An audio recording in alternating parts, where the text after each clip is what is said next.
మాయా మట్టిగాజులు part 1. Ramapuram అనే గ్రామంలో సీత అనే ఒక పాప ఉండేది. ఆమె తండ్రి పేరు సోమయ్య, అతని భార్య కాంతమ్మ. కాంతమ్మ సీతకి సవతి తల్లి. సీత పుట్టిన కొన్నాళ్లకి ఆమె తల్లి చనిపోవడంతో సీత వల్లనే ఆమె చనిపోయిందని పాపపై ఎప్పుడూ కోప్పడుతూ ఉండేవాడు సోమయ్య. కాంతమ్మ కూడా సీతని ప్రేమగా చూసుకునేది కాదు. పాపం అది చిన్నపిల్లని కూడా చూడకుండా గిన్నెలు కడిగించడం, బట్టలు ఉతికించడం, ఇల్లు శుభ్రం చేయించడం, ఇలా అన్ని పనులు సీతతోనే చేయించేది. పినతల్లి ఎన్ని పనులు చెప్పినా తప్పకుండా చేయాల్సి వచ్చేది సీతకు. రోజు అన్ని పనులు తానే చేస్తుండడంతో ఎంతో అలసిపోయేది. అయినా పిన్నికి భయపడి మళ్లీ పొద్దునే లేచి పనులన్నీ చకచకా చేసేసేది. ఇలా ఉండగా ఒక రోజు ఉదయం పొద్దెక్కినా లేవకుండా పడుకునే ఉన్న సీతను చూసి కోపంతో ఊగిపోయింది కాంతమ్మ. ఏమే, నువ్వేమన్నా మహారాణి అనుకుంటున్నావా? ఎలా పొద్దెక్కేదాకా పడుకుని ఉంటే నీకు సేవలు నేను చేయాలా అని కోపంతో అరుస్తుంది. పిన్ని, గత కొన్ని రోజులుగా విరామం లేకుండా పనులు చేయడం వలన ఎంతో అలసిపోయాను. సరైన ఆహారం, నిద్ర కూడా లేకపోయేసరికి ఒంట్లో బాలేదు. ఇంకా కొంచెం సేపు పడుకుంటాను. లేచాక అన్ని పనులు నేనే చేస్తాను పిన్ని అని బ్రతిమలాడింది సీత. ఏంటే, పనులు చేయమంటే పడుకుంటాను అంటున్నావు? అయినా నువ్వేదో లోకాన్ని ఉద్ధరిస్తున్నట్టు మాట్లాడుతున్నావు. నీకు మాటలతో చెప్పి లాభం లేదే. ఉండి నీ సంగతి చూస్తాను అని వెళ్లి కట్టె తీసుకుని వచ్చి సీతను చితకబాదింది. పిన్ని దయ చూపకుండా తనను అలా కొడుతుండడంతో సీత భయపడిపోయింది. వద్దు పిన్ని, వద్దు, కొట్టొద్దు, నేనే చేస్తాను అని ఏడ్చుకుంటూ వెళ్లి ఇంటి పనులు చేయడం మొదలుపెట్టింది. సీత ఏడుస్తూనే ఇంటి పని అంతా పూర్తి చేసింది. పనంతా అయిపోయిన తర్వాత కాంతమ్మ దగ్గరికి వెళ్లి, పిన్ని, ఆకలి వేస్తుంది, తినడానికి ఏదైనా ఉంటే పెడతావా అని అడిగింది. ఆ పెడతాను, పెట్టకపోతే ఊరుకుంటావా? తెస్తానుండు అని వంటగదిలోకి వెళ్ళింది కాంతమ్మ. అక్కడ అన్నం తీసుకుని అందులో కారం కలుపుతూ, పని చేయమంటే చేతకాదు గాని తిండికి మాత్రం ముందుంటుంది అనుకుని అన్నం తీసుకొచ్చి సీతకి ఇచ్చింది. ఒక్క ముద్ద నోట్లో పెట్టుకోగానే సీత గట్టిగా అరుస్తూ, అమ్మా, కారం కారం, పిన్ని ఇది చాలా కారంగా ఉంది అంటూ ఏడుస్తూ నీళ్ల కోసం పరుగులు పెట్టింది. ఇదంతా చూసి కాంతమ్మ పడి పడి నవ్వుకుంది. తండ్రి సోమయ్య అంతా చూస్తూ ఉన్నాడే తప్ప కూతురుపై ఉన్న కోపంతో ఏమీ మాట్లాడలేదు. ఆ రోజు సీత ఆకలితో బాధపడుతూ తన గదిలో కూర్చుని వాళ్ళ అమ్మ ఫోటోని చూస్తూ ఏడుస్తూ ఉంది. ఏడుస్తూ ఏడుస్తూ కళ్ళు తిరిగి పడిపోయింది. సీతకి ఎవరో పిలిచినట్టుగా అనిపించి ఉలిక్కిపడి లేచింది. ఎవరు ఎవరు నన్ను పిలిచేది, ఎవరు అంటూ సీత చుట్టూ చూసింది. నేను మీ అమ్మని. అమ్మా, అమ్మా. తల్లి అలా కనిపించడంతో సీతకి సంతోషంతో పాటు ఆశ్చర్యం కూడా కలిగింది. కానీ ఆ తల్లి కూతురు పరిస్థితిని చూసి చాలా బాధపడింది. అమ్మా సీత, నిన్ను చూస్తుంటే నాకు చాలా బాధగా ఉంది. కానీ నేను నీకు నిజం చెప్పాలి. సీత వాళ్ళమ్మ ఏదో చెబుతుంటుంది. సీత శ్రద్ధగా వింటూ ఉంటుంది. 3 చిన్న పంది పిల్లలు. ఒకప్పుడు 3 చిన్న పందులు వారి అమ్మతో కలిసి ఒక చిన్న ఇంట్లో ఉండేవి. కొన్నాళ్లకి వాళ్ళ అమ్మ వాటితో, మీరు పెద్దవారయ్యారు కాబట్టి సొంతంగా ఇల్లు కట్టుకొని జీవించండి అని చెప్తుంది. అప్పుడు అవి 3 ఇల్లు కట్టుకోవడానికి తగిన ప్రదేశం కోసం వెతుకుతూ వెళ్ళాయి. అవి అలా నడుచుకుంటూ వెళ్తుంటే వాటికి ఒక మంచి స్థలం కనిపించింది. వెంటనే అక్కడే అవి 3 ఇల్లు కట్టుకోవాలనుకుంటాయి. వెంటనే మొదటి పంది పిల్ల అక్కడ ఉన్న గడ్డి వెదురుతో ఇల్లు కట్టడం ప్రారంభించింది. దాని పక్కనే కొంచెం దూరంలో రెండవ పంది పిల్ల కర్రలు మరియు కట్టెలతో తన చెక్క ఇంటిని నిర్మించడం ప్రారంభించింది. ఇక మూడవ పంది పిల్ల అక్కడి దగ్గరలో ఉన్న ఇటుకలను చూసి తనలో తాను ఇలా అనుకుంది, ఆ ఇటుకలు ఎంత బలంగా ఉన్నాయి, వీటితో ఇల్లు కట్టుకుంటే నా ఇల్లు చాలా బలంగా ఉంటుంది అని అనుకుంది. వెంటనే అది బలంగా మరియు పెద్దదిగా ఉన్న ఇంటిని నిర్మించడం ప్రారంభించింది. 3 పంది పిల్లలు 3 ఇల్లు కట్టుకున్నాయి. అవి చాలా సంతోషంగా ఉన్నాయి. కానీ ఒక రోజు అక్కడికి ఒక పెద్ద చెడ్డ తోడేలు నడుస్తూ వచ్చింది. అది ఆ 3 పంది పిల్లలు అక్కడ ఇల్లు కట్టుకొని ఉండడం గమనించింది. ఎలాగైనా వాటిని తినాలని అనుకుంది. వెంటనే అది గడ్డి ఇంట్లో ఉన్న మొదటి పంది పిల్ల ఇంటి దగ్గరకు వచ్చింది. ఆ తోడేలు పంది పిల్లతో, మర్యాదగా తలుపు తీయు, లేకపోతే నేను నీ ఇల్లు కూల్చేస్తాను అని అంది. దానికి పంది పిల్ల బాగా భయపడిపోయి, నేను తీయను అని అంటుంది. వెంటనే తోడేలు గట్టిగా గాలి ఊది ఆ గడ్డి ఇంటిని కూల్చేస్తుంది. అప్పుడు మొదటి పందిపిల్ల తన సోదరుడి చెక్క ఇంటికి వెళ్ళింది. తోడేలు వెంటనే కర్రలతో చేసిన ఇంటి వద్దకు వచ్చి తలుపు తట్టింది. ఆ రెండు పంది పిల్లలు చాలా భయపడిపోయాయి. అప్పుడు తోడేలు వాటితో, మర్యాదగా తలుపు తీయండి, లేదంటే ఈ ఇంటిని కూడా బలంగా ఊది పడేస్తాను అని అంటుంది. అప్పుడు రెండు పంది పిల్లలు, మేము నిన్ను లోపలికి రానివ్వము అంటూ అరిచాయి. అప్పుడు తోడేలు గట్టిగా ఊపిరి పీల్చుకొని ఇంకా బలంగా ఊదింది. అంతే, ఆ చెక్క ఇల్లు కూడా ఎగిరిపోయింది. వెంటనే రెండు చిన్న పందులు వారి సోదరుడి ఇటుక ఇంటికి వేగంగా పరిగెత్తాయి. తోడేలు వెంటనే ఇటుక ఇంటి తలుపు తట్టింది. అప్పుడు తోడేలు వాటితో, మర్యాదగా తలుపు తెరవండి, లేదంటే ఈ ఇంటిని కూడా బలంగా ఊదిపడేస్తాను అని అంటుంది. అప్పుడు ఆ మూడు పంది పిల్లలు, లేదు, మేము తలుపులు తెరవమంటే తెరవము అని అంటాయి. అప్పుడు తోడేలు ఎక్కువ బలంగా ఊదింది. కానీ ఇటుకలతో కట్టిన ఆ ఇల్లు చెక్కు చెదరలేదు. ఎన్నిసార్లు ప్రయత్నం చేసినా ఆ ఇంటిని తోడేలు ఏం చేయలేకపోయింది. పంది పిల్లలు బయటికి వస్తాయేమో అని చాలాసేపు ఎదురు చూసింది తోడేలు. కానీ అవి అసలు బయటికి రాలేదు. అప్పుడు తోడేలు ఇంటి పైకప్పు చిమ్నీలోకి ఎక్కి లోపలికి రావటానికి ప్రయత్నిస్తుంది. అప్పుడు మూడవ పంది పిల్ల తోడేలు ఆటని కట్టించడానికి నిప్పుల మీద మరిగే సూప్ యొక్క పెద్ద కుండని ఉంచింది. తోడేలు చిమ్నీ నుండి జారి కిందకు దిగి మరుగుతున్న సూప్ లో పడింది, చనిపోయింది. మూడు చిన్న పందులు చాలా ఆనందించాయి మరియు ఎంతో సంతోషంగా జీవించాయి. పిచ్చుక సాయం. పూర్వం పెద్దయ్య అనే వ్యక్తి అడవిలో ఎండిన కట్టెలు కొట్టి వాటిని అమ్ముకుని జీవనం సాగించేవాడు. ఓ రోజు పెద్ద గాలి వాన వచ్చింది. ఓ చెట్టుపై నుంచి గూడు కింద పడింది.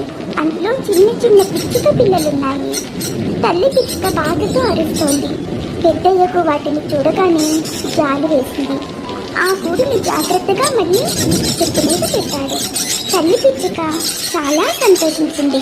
అరుపులతోనే తన కృతజ్ఞతలు చెప్పింది. ఇలా కొన్ని రోజులు గడిచాయి. ఇంతలో వేసవికాలం రానే వచ్చింది. కాసిన్ని ఎండుకట్టెలు కొట్టిన తరువాత అలసిపోయి పెద్దయ్య చెట్టు కింద నిద్రపోయాడు. ఇంతలో ఓ ఎలుకబంటి అటుగా వచ్చింది. పిచ్చుక అరిచి పెద్దయ్యను నిద్రలేపే ప్రయత్నం చేసింది. కానీ అప్పటికే అది చాలా దగ్గరికి వచ్చేసింది. ఈలోగా పెద్దయ్యకు మెలకువ వచ్చింది. కళ్ళు తెరవగానే ఎదురుగా ఎలుకబంటి కనిపించడంతో భయపడిపోయాడు. అది అమాంతం దాడి చేయాలని చూసింది. అప్పుడే పిచ్చుక రైమని దూసుకుని వచ్చి ఎలుకబంటి కంట్లో పొడిచింది. అది బాధతో విలవల్లాడింది. అక్కడి నుండి సురక్షిత ప్రాంతానికి పారిపోయాడు. సాయం చేసిన పిచ్చుకకు మనసులోనే కృతజ్ఞతలు చెప్పుకున్నాడు. ఒకనాడు తన పిల్లలను కాపాడిన పెద్దయ్యను ఇప్పుడు తాను కాపాడినందుకు పిచ్చుక కూడా చాలా సంతోషించింది. మూడు మేకపోతుల కథ. ఇది ముగ్గురు అన్నతమ్ములైన మేకపోతుల కథ. ఒకప్పుడు ముగ్గురు మేకపోతు సోదరులు ఉండేవారు. వారు ఒక నదికి సమీపంలో గడ్డితో కూడిన మైదానంలో నివసిస్తూ ఉన్నారు. వాటిలో ఒక చిన్న మేకపోతు, రెండవ మేకపోతు మరియు ఒక పెద్ద మేకపోతు ఉండేవి. పెద్ద మేకపోతు అన్నింటిలో చాలా బలంగా మరియు దృఢంగా ఉండేది. అవి ఆ మైదానంలో సంతోషంగా గడ్డి తింటూ నదిలోని చల్లని నీరు తాగుతూ రోజులు గడుపుతున్నారు. అకస్మాత్తుగా ఒకరోజు ఆ మైదానంలో ఉన్న గడ్డి మొత్తం అయిపోతుంది. అప్పుడు చిన్న మేకపోతు, అరే, గడ్డి మొత్తం అయిపోయింది, మనం ఇప్పుడు ఏం తినాలి అంటూ బాధగా అడుగుతుంది. వెంటనే రెండో మేకపోతు, బాధపడకు తమ్ముడు, అటు చూడు, నదికి అవతల వైపు పచ్చిక మైదానం ఉంది, అక్కడికి వెళ్దాము అని చెప్తుంది. దానికి పెద్ద మేకపోతు కూడా, అవును నిజమే, మనం చేయాల్సిందల్లా వంతెనను దాటడం, ఆ తర్వాత మనకు కావలసినంత గడ్డిని తినవచ్చు అని అంటుంది. కానీ నదిపై చెక్క వంతెనను దాటడం ప్రమాదకరం. ఎందుకంటే ఆ వంతెన క్రింద ఒక భయంకరమైన దుర్గంధభరితమైన ఒక వింత రాక్షసుడు నివసించేవాడు. ఎవరైనా ఆ వంతెన దాటడానికి ప్రయత్నిస్తే ఆ వింత రాక్షసుడు వారిని తినేస్తూ ఉంటాడు. ఆ 3 మేకపోతులు ఎలాగైనా వంతెన దాటాలని నిర్ణయించుకుని ఒక మంచి ఉపాయాన్ని ఆలోచించాయి. అవి అనుకున్న ప్రకారం మొదటిగా చిన్న మేకపోతు వంతెన దాటడానికి వెళ్ళింది. వంతెనపై అడుగుల చప్పుడు వినగానే రాక్షసులు పైకి వచ్చారు. నా వంతెనపై నుండి దాటటానికి నీకు ఎంత ధైర్యం? నేను ఇప్పుడు నిన్ను తింటాను అని చిన్న మేకపోతు పైకి దూకబోయాడు. అప్పుడు అది రాక్షసుడితో, నేను చాలా చిన్నగా ఉన్నాను, నన్ను తింటే నీ కడుపు నిండదు కాక నిండదు, కాబట్టి నన్ను వదిలేయ్. కొంచెం ఆగితే మా రెండో అన్నయ్య వస్తాడు, అతను నాకంటే చాలా పెద్దవాడు, నీ ఆహారానికి బాగా సరిపోతాడు అని చెప్తుంది. అది విని రాక్షసుడు, సరే నువ్వు వంతెన దాటవచ్చు అని చిన్న మేకపోతుని వదిలేస్తాడు. చిన్న మేకపోతు ఆనందంగా నది దాటి పచ్చిక బయళ్లను చేరుకుని అక్కడ పచ్చికను మేయిస్తూ ఉంటుంది. చిన్న మేకపోతు క్షేమంగా వంతెన దాటడం గమనించిన మిగిలిన 2 మేకపోతులు ఆనందిస్తాయి. ఆ తర్వాత రెండవ మేకపోతు వంతెన దాటటానికి వెళ్తుంది. వంతెనపై ఎవరో వెళ్ళటం గమనించిన రాక్షసుడు వంతెన పైకి వచ్చి, నా వంతెనపై నుండి దాటడానికి నీకు ఎంత ధైర్యం? నేను ఇప్పుడు నిన్ను తింటాను అని అప్పుడు అది రాక్షసుడితో, నేను నా తమ్ముడిని చేరడానికి వెళ్తున్నాను, నీవు నన్ను తినవచ్చు, కానీ మరికొద్దిసేపు వేచి ఉంటే మా అన్నయ్య వస్తాడు, తను మా అందరికంటే చాలా పెద్దగా బలంగా ఉంటాడు, తనని తింటే నీకు కడుపు బాగా నిండుతుంది అని చెప్తుంది. అది విని రాక్షసుడు, సరే నువ్వు వంతెన దాటవచ్చు అని రెండో మేకపోతును వదిలేస్తాడు.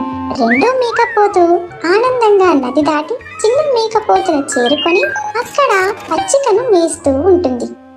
కొంతసేపు తర్వాత పెద్ద మేకపోతు కూడా వంతెన దాటడానికి వస్తుంది. ఆ చప్పుడు విని ఎప్పటిలానే రాక్షసుడు వచ్చి, నా వంతెనపై నుండి దాటడానికి నీకు ఎంత ధైర్యం? నేను ఇప్పుడు నిన్ను తింటాను అని. ఆ భయంకరమైన రాక్షసుడికి పెద్ద మేకపోతు భయపడలేదు. అది తన అడుగులు వెనక్కి వేస్తూ కొంచెం దూరం వెళ్ళి తన పెద్ద పెద్ద కొమ్ములతో ఒక్కసారిగా ముందుకు దూకి ఆ రాక్షసుడిని వంతెనపై నుండి కింద నదిలోకి తోసివేస్తుంది. తర్వాత అది వంతెన దాటి తన సోదరులను కలుస్తుంది. ఇక అప్పటి నుండి 3 మేకపోతు సోదరులు తమ మిగిలిన రోజులను పచ్చిగడ్డిని తింటూ నది నుండి చల్లని నీరు తాగుతూ ఆనందంగా గడిపారు. దొంగ చెప్పిన నీతి. మీర్జాపురంలో సీతయ్య అనే రైతు ఉండేవాడు. అతడి దగ్గర ఒక గుర్రం ఉండేది. దాన్ని సీతయ్య బాగా చూసుకునేవాడు, కానీ దానితో పొలం పని చేయించేవాడు. గుర్రానికి అది అస్సలు ఇష్టం ఉండేది కాదు. నా పూర్వీకులు రాజుల సంరక్షణలో ఉండేవారు, సకల సౌకర్యాలు అనుభవించారు, ఎన్నో యుద్ధాల్లో పాల్గొన్నారు. ఇప్పుడు నేను మాత్రం బానిసలా బ్రతకాల్సి వస్తోంది అని ఎప్పుడు అనుకునేది. అందువల్ల ఎలాగైనా అక్కడి నుంచి బయటపడాలని ఆలోచించేది. ఒకరోజు సీతయ్య ఇంట్లో ఓ దొంగ వచ్చాడు. ఆ సమయంలో సీతయ్య గాఢ నిద్రలో ఉన్నాడు. దొంగ చేతికి అందిన వస్తువులన్నింటినీ మూట కట్టుకున్నాడు. జరుగుతున్నదంతా గుర్రం చూస్తూ ఉంది, కానీ యజమానిని మాత్రం లేపలేదు. తన పని తను ముగించుకుని వెళ్ళిపోతున్న దొంగతో, అయ్యా అదే చేత్తో నా కట్లు విప్పు తీయండి అని బ్రతిమాలింది గుర్రం. దానికి దొంగ, నీ కట్లు విప్పితే నాకేంటి లాభం అన్నాడు. అప్పుడు గుర్రం ఏమీ ఆలోచించకుండా, కావాలంటే నన్ను కూడా నీ వెంట తీసుకెళ్ళు, జీవితాంతం నీకు సేవ చేస్తూ పడి ఉంటాను అని ప్రాధేయపడింది. దాని మాటలు విన్న దొంగ ఒక్క క్షణం ఆలోచించి చిన్నగా నవ్వాడు. నేను దొంగను, నీకు ఆ విషయం ఇప్పటికీ అర్థమై ఉండాలి. నేను దొంగతనం చేస్తున్నానని తెలిసి కూడా నువ్వు నీ యజమానిని నిద్ర లేపలేదు అంటే నిన్ను పోషిస్తున్న యజమాని పట్ల నీకు కృతజ్ఞత లేదు. నీలాంటి దాన్ని వెంట ఉంచుకోవటం ఎప్పటికైనా ప్రమాదమే అని అక్కడి నుంచి వెళ్ళిపోయాడు. దొంగకు ఉన్న నీతి కూడా తనకి లేకపోయింది అని విచారిస్తూ గుర్రం మౌనంగా ఉండిపోయింది. ఆ తర్వాత నుంచి అది యజమాని చెప్పిన పనిని చేస్తూ కృతజ్ఞతతో మెలకసాగింది.